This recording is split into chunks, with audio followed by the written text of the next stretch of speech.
मेरी बेटी डॉक्टर तन्वी, जो कि सितंबर 2023 में उसने इंद्रेश हॉस्पिटल में जो है एडमिशन ली एमएस ऑप्थेल्मोलॉजी में। 2.5 साल तक सब कुछ बहुत अच्छा चलता रहा, किसी तरीके की कोई परेशानी नहीं थी, ना पढ़ाई में ना किसी चीज़ में। दिसंबर के अंदर हॉस्पिटल की मैनेजमेंट ने डॉक्टर तरन्नुम शकील, जो पुराने एचओडी थी, उनको हटा के डॉक्टर प्रियंका गुप्ता को नया एचओडी बनाया। उस बनाने से हमें कोई लेना देना नहीं, क्योंकि वो एक मैनेजमेंट का पार्ट है, उनको जिसको भी बनाना है हमें उससे कोई वो नहीं है। लेकिन जैसे ही डॉक्टर प्रियंका गुप्ता एचओडी बनने के बाद उन्होंने मेरी बेटी को बुलाया कि आप डॉक्टर तरन्नुम से बात करना बंद कर दीजिए और उनकी पास जाना बंद कर दीजिए। तो मेरी बेटी ने कहा कि मेरी उनके साथ रिलेशंस बहुत अच्छे हैं, क्योंकि वो मेरे को as a mentor, as a teacher, as a mother जो है वो मेरे को ट्रीट करते हैं। और उसके बाद सबसे बड़ी चीज़ ये आती है कि जब भी मेरे को कोई भी दिक्कत पढ़ाई की आई है या सर्जरी की आई है, तो उन्होंने मुझे सपोर्ट किया है। और मेरे थीसिस की गाइड भी डॉक्टर तरन्नुम शकील हैं। तो मैं उनसे अगर आपके कहने पे ऐसे गलत व्यवहार करूंगी तो वो गलत है, वो प्रोफेसर हैं और मैं गलत व्यवहार क्यों करूंगी उनसे। तो उन्होंने बोला कि आपको पास तो मेरे से ही होना है, क्योंकि मैं एचओडी हूँ, अगर आप मेरी बात नहीं मानेंगे तो मैं आपको फेल कर सकती हूँ। इसके बाद क्या हुआ कि उसने बेटी ने मुझे बताया, मैं जाके पिछले 4 महीने में 3 बार जाके मैं डॉक्टर प्रियंका गुप्ता से मिला।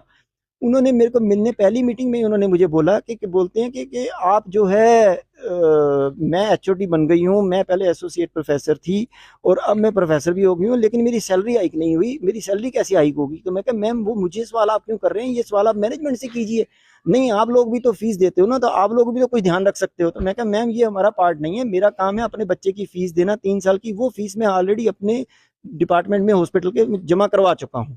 तो कहती कोई बात नहीं, मेरे बच्चे ने पास तो हमारे से ही होना है। मैं कहा कोई बात नहीं, मेरे बच्चे का एकेडमिक रिकॉर्ड बहुत अच्छा है, मेरे को उस चीज़ का डर नहीं है, मेरा बच्चा पढ़ने में बहुत अच्छा है। तो उसके बाद क्या हुआ जी कि ये मेरे बच्चे को बार बार तंग करते रहे। अब कल कल रात को मेरी एक रूटीन होती है कि डेली मेरी बच्चे से रात को 7, 8, 9 बजे बात होती है। तो रात को 9 बजे मैंने अपनी बेटी को कॉल किया, तो मेरी बेटी ने जब मेरे को बताया, कहती पापा उसने मेरे को बहुत ज़्यादा तंग किया हुआ है और फिर मेरे को इसी तरीके की बातें बोल रही है। तो मैं कहा बेटा आप बिल्कुल घबराओ मत, मैं फिर दोबारा आ जाता हूँ। अगर वो इस बात के ऊपर अडिग रहती है कि मैं गलत करूँगी, तो हम मैनेजमेंट की नॉलेज में सारी बात लेके आएंगे, ताकि मैनेजमेंट को पता लगे कि ये क्या कर रही है। और कहती वो तो फिर मेरे को और ज़्यादा जो है वो खुन्नस निकालेगी। मैं कहा निकालने दो, जब मैनेजमेंट को सारी चीज़ पता लगेगी। कहती चलो ठीक है पापा, फिर आप कब आओगे। मैं कहा मैं कल सुबह ही आ जाऊँगा, मेरे को कोई दिक्कत वाली बात नहीं है। तो 10 बजे तक मेरी बात हुई और वो पूरी डिप्रेशन में थी बच्ची। 11:15 बजे मेरी बेटी यहाँ अपनी